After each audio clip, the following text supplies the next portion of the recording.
Yeah. Welcome back, man. We about to get into this Unfoonk video, man.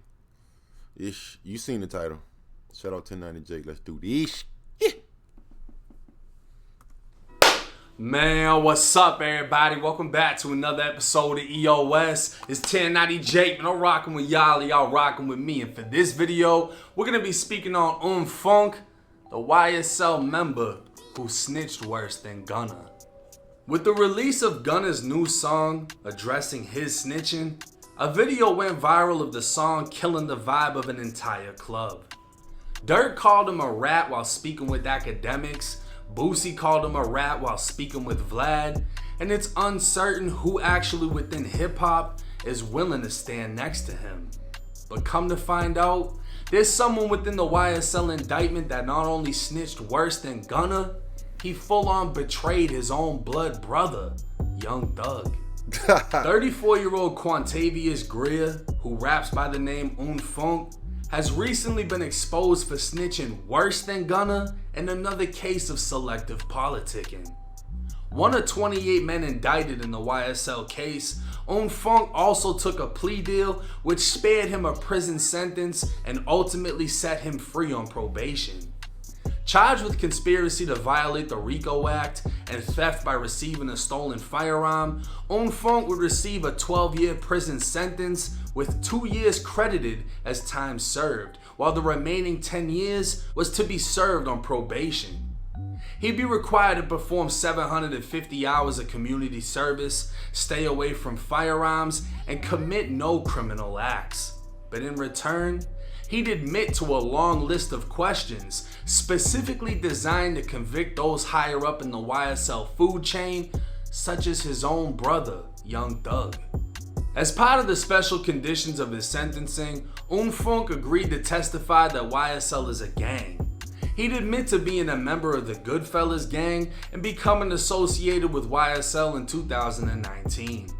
He'd admit that in 2 separate occasions he spoke with YSL members on securing protection for a YSL member in jail and getting revenge on another inmate for harming a YSL member in jail.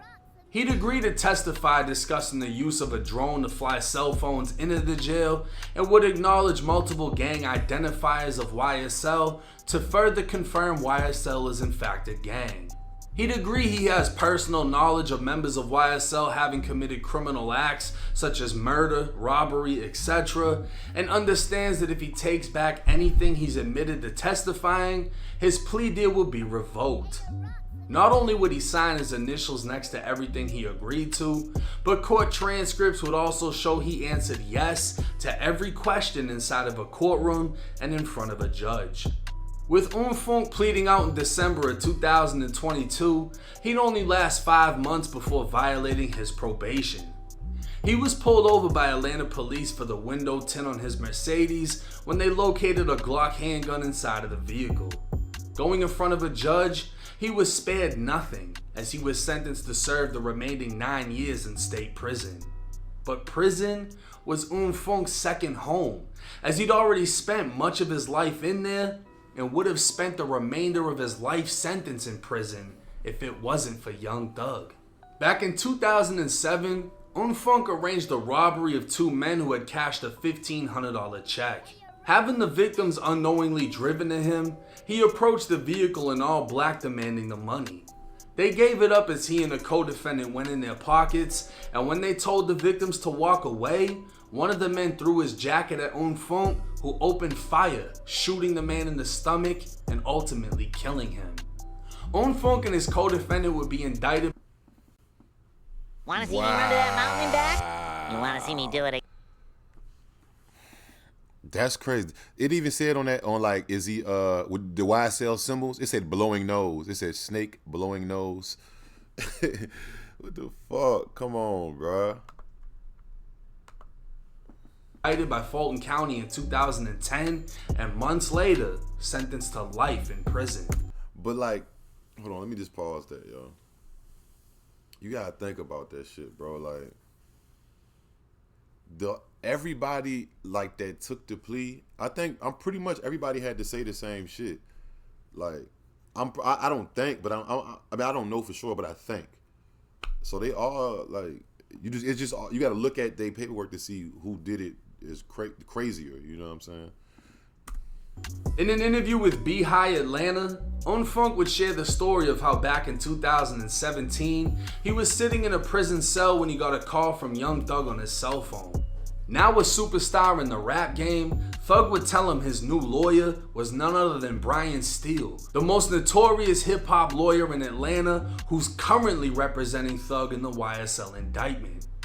Unfoonk would later speak with the lawyer who promised his release within the next 2 years, and in a series of appeals and motions, Young Thug was able to finance and essentially buy back his brother's freedom. Dang. A selfless act that would end in betrayal, as Unfoonk, who only served 11 years of his life sentence, agreed to testify against the very gang Young Thug is alleged to have founded. Maybe it's the fact that Gunna's a successful rapper that makes him the most hated within the YSL indictment. But in all reality, there's many more that have done worse against YSL and specifically against Thug, who have yet to be publicly shamed.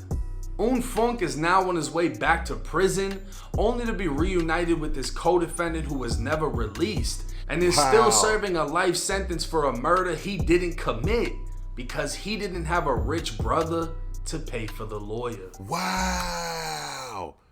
That does put it in a different perspective.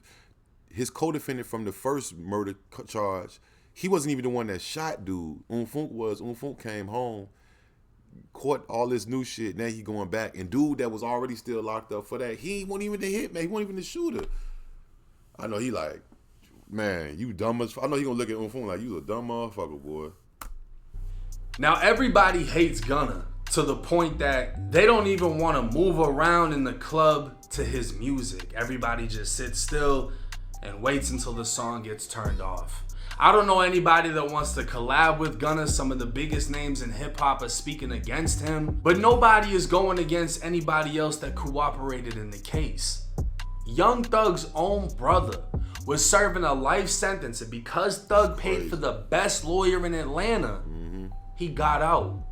Only to come home, join YSL, 2 years later get indicted in a RICO, and then tell on the entire YSL and everything that happens within YSL, wiping their nose, slat. I told you, wipe your nose. It said blowing nose. You could tell I was reading the indictment. I'm like, that shit said blowing nose. He done told them the whole shit. This nigga Jake, you a funny motherfucker. He got out. Only to come home, join YSL, 2 years later get indicted in a RICO, and then tell on the entire YSL and everything that happens within YSL, wiping their nose, slat, all that shit, right? Now he's going back to prison for 9 years, and he's gonna see his co-defendant, who was there when the murder happened, and his co-defendant still has a life sentence, even though Unfoonk, or whatever his fucking name is, was the one that pulled the trigger. He didn't even pull the trigger, and he's still doing life for the body. That's crazy. See, there's so many rappers that talk about Young Thug having a good high. And this is another example of Thug doing a selfless act, getting his brother out of prison, paying for the lawyer, giving his freedom back. He gave it all up. He's willing to testify.